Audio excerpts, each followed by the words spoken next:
Ahora mismo, el estrecho de Hormuz no parece un lugar en el mapa. Parece una novela turca con un guión reciclado. Hace 2 días, Irán salió muy serio a decir que estaba totalmente abierto. Ayer se levantó con otro humor y anunció que volvía a cerrar el paso a imponer un control estricto.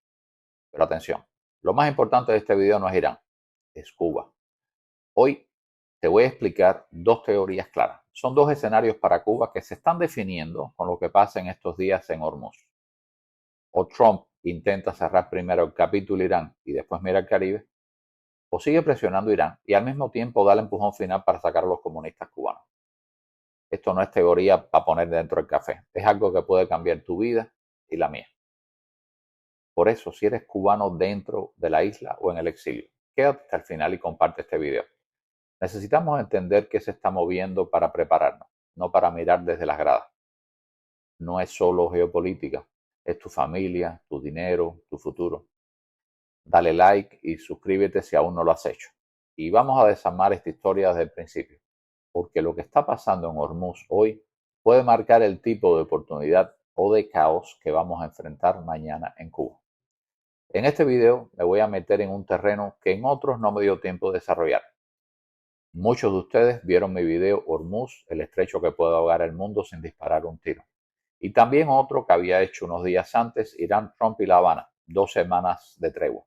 Pues bien, voy a juntar esas piezas y además voy a añadir algo que dejé fuera por falta del tiempo.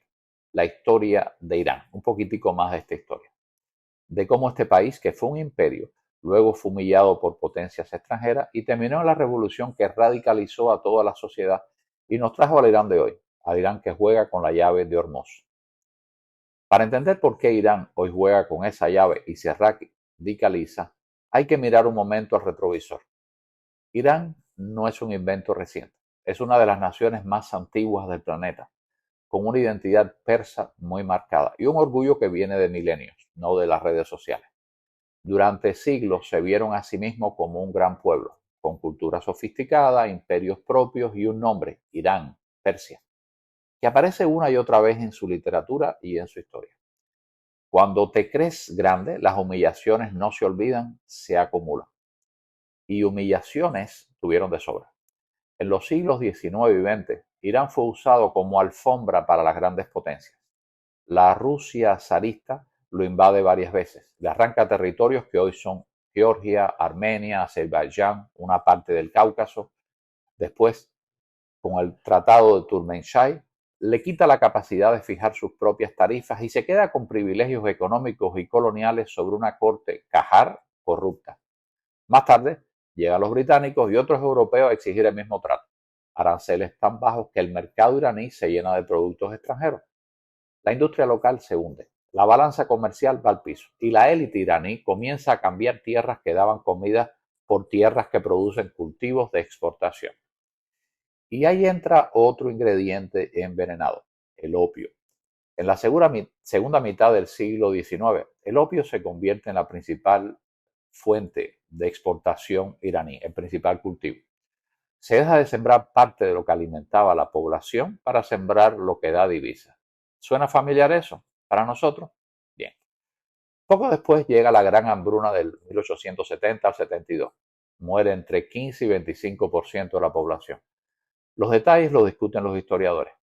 El iraní promedio se queda en una idea simple y brutal. Los de afuera se hicieron ricos y la corte corrupta se dejó comprar y el pueblo se murió de hambre. Esa mezcla de orgullo y humillación también se quedó tatuada.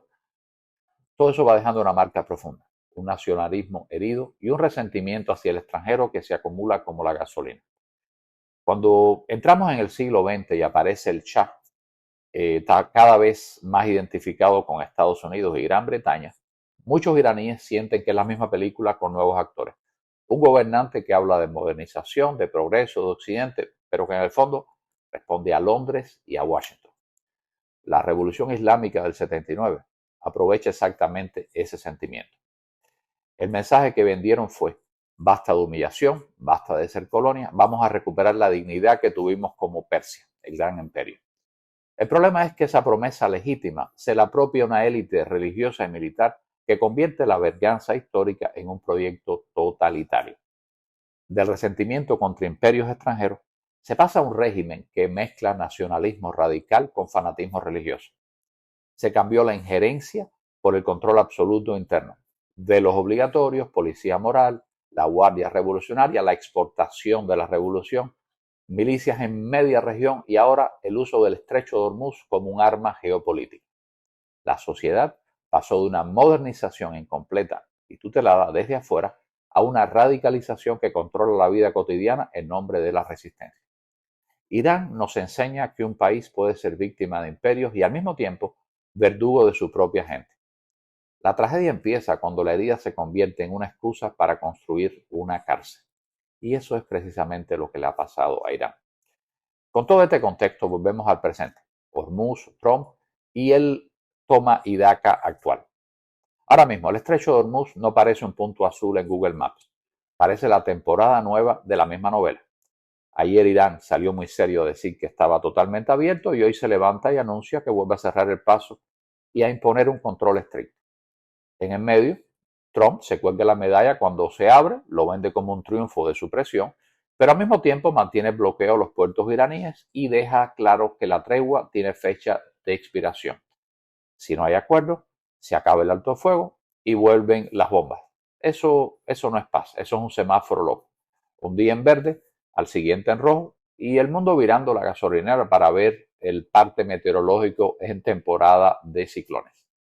Con el nuevo anuncio de Irán cerrando nuevamente Hormuz, nos damos cuenta que Hormuz funciona como la llave del mundo. Por ahí pasa una parte importante del petróleo del planeta. Cada giro de esa llave sube o baja los nervios de medio mundo. Trump está usando ese estrecho como un laboratorio de poder. Bloqueo militar alrededor de Irán, presión económica brutal sobre su comercio y un juego financiero donde China es el tercer jugador obligado. Irán depende del petróleo que le vende a China. China necesita ese crudo barato para que no se le pare la fábrica. Y Estados Unidos aprovecha ese triángulo para decirle a Pekín, si quieres tranquilidad conmigo, controla a tu socio problemático. Por eso, cuando Teherán dice que abre Hormuz, no es un acto de amor a la paz, es la soga económica apretando. Y cuando lo cierra de nuevo, es el mensaje de siempre. Si me aprieta, yo también puedo hacer daño. En este pulseo, Trump da un paso más. Denuncia disparos iraníes contra barcos en el estrecho, habla de violación total del alto fuego y suelta la frase que marca un antes y un después, que se acabó el Mr. Nice Guy, el tipo bueno. Viene a decir, ya no estamos para rondas eternas de diálogo mientras ellos cierran el estrecho, disparan y se hacen las víctimas. Pero al mismo tiempo vuelve a enviar emisarios a Pakistán para reunirse con representantes iraníes. Otra ronda, otro viaje, otra mesa, quizás la última oportunidad. Lo que cambia es el tono. Esto se parece mucho a un ultimátum disfrazado de visita diplomática. Una última oportunidad real. O Irán cierra algo ahora, o con la economía asfixiada y Hormuz convertido en bomba de tiempo, o la presión sube a otro nivel. Ese no más negociaciones como antes conecta con algo incómodo pero real. 4 décadas de revolución, chantaje con Hormuz y milicias por Medio Oriente que han demostrado que cada tregua sirve para que el régimen se reorganice, no para que cambie. La idea que empieza a aparecer es que el tiempo de las conversaciones infinitas terminó y que hay que usar la presión militar, económica y política de una vez, no a cuentagotas. No se trata de tirar bombas por deporte, se trata de dejar de confundir negociación con rendirse al chantaje. Para Irán puede ser la última mesa y para Cuba, paradójicamente, puede ser la mesa más cercana. Y ahí voy, porque aquí entran las dos teorías que se están barajando. La primera, Trump intenta terminar con el tema Irán antes de abrir otro frente. Él mismo, vendió que esto sería cosas de pocas semanas, pero la realidad no sigue el PowerPoint que preparó o que le prepararon. Irán aguanta, responde, abre y cierra Hormuz según le conviene y el conflicto se ha vuelto un pantano. En ese libreto, la idea bonita sería, cierro la serie Irán, me apunto a la victoria redonda y luego me iré a Cuba. Pero cada día que pasa, Irán se parece menos a un capítulo y más a una saga interminable. La segunda teoría, más incómoda para Cuba, pero también más realista, Trump mantiene la presión sobre Irán y en paralelo da el empujón definitivo a los comunistas cubanos para que se vayan. No espera terminar una guerra para empezar otra. Aprovecha que el régimen cubano está en su momento más débil. crisis energética, economía al borde del colapso, fuga masiva de gente y junta los dos mensajes, duro con Irán, duro con La Habana. La parte militar pesada se queda en Medio Oriente, la parte política, económica y simbólica se mueve al Caribe. Sanciones más quirúrgicas, persecución financiera, aislamiento total y un mensaje claro a la cúpula de que el tiempo se les acabó. Desde el lado frío del Pentágono, el cálculo es simple. Abrir dos guerras de verdad es caro. Apretar a Cuba, que está débil y no tiene cómo responder militarmente, es tentador. No es otro Irak, pero sí puede disparar migración, crisis en la frontera y líos en todo el Caribe. Por eso Cuba parece más como una palanca política y económica que como una guerra clásica. Se aprieta, se empuja a la salida del régimen y se intenta que el costo más grande lo paguemos nosotros, no ellos. Para Washington, la isla perfecta para demostrar mano dura barata es esa cerradura oxidada del Caribe que todos saben que habrá que arreglar, pero nadie quiere ser el primero en abrir. Mientras tanto, La Habana está en modo iguana en la carretera. Se queda quieta, baja el perfil, hace menos ruido, tratando de que el camión de la atención mundial pase por al lado, entretenido con Irán, Israel y China. Pero el riesgo es evidente. Si se consolida la idea de que con ciertos regímenes solo funciona apretar a fondo y ahora no seguir esperando a que se reformen solo lo que pasa en Islamabad o en Hormuz esta semana, puede marcar el tono de la política hacia Cuba en los próximos años. O seguimos siendo 20 años más hablando de diálogos estériles, o se aprovecha que el sistema está roto para empujar el cambio de una vez. Aquí entra la parte que más nos toca. Para muchos de cubanos dentro y fuera de la isla, la participación real en la reconstrucción de Cuba, con dinero, con trabajo, con proyectos de vida, pasa por una sola condición, el cambio de régimen. Mientras manden los mismos, cada dólar que entra es como echar agua a un cubo roto. Ese cambio no va a caer del cielo. Si Estados Unidos da ese empujón decisivo, no necesariamente una invasión clásica, sino la combinación de presión política, económica y, por supuesto, estratégica que acelere el final del sistema, miles de cubanos estarían dispuestos a dar el paso y cambiar la situación actual y futura del país. Todo esto, evidentemente, no puede hacerse a lo loco. Haría falta un ejecutivo temporal de transición, con mandato claro y limitado, capaz de garantizar un orden básico mientras se desmonte el aparato represivo, se abren espacios políticos y se prepara el terreno para las elecciones. En paralelo, un marco jurídico mínimo, propiedad, contratos, justicia, garantías básicas, que genere confianza para que el cubano de a pie, el del exilio y el inversor serio se atreva a entrar sin miedo a que mañana venga otro iluminado a expropiarle todo. En esas condiciones, no es fantasía pensar que en 3 a 4 años Cuba pudiese alcanzar al menos su punto de equilibrio histórico, volver a un nivel económico y de vida comparable al que existía el 31 de diciembre del año 1958, cuando el país, con todos sus defectos, todavía era un proyecto corregible. Y ese sería nuestro punto muerto en el sentido económico.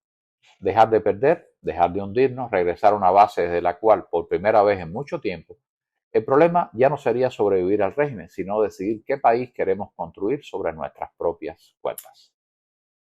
Tal vez estos sean los últimos días de que Irán, para él, en el que puedan elegir entre un acuerdo o un castigo. Para Cuba, pueden ser los primeros días en mucho tiempo en que el mundo vuelva a mirar seriamente hacia el Caribe. Pero hay algo que ninguna potencia puede hacer por nosotros: decidir dejar de ser un experimento.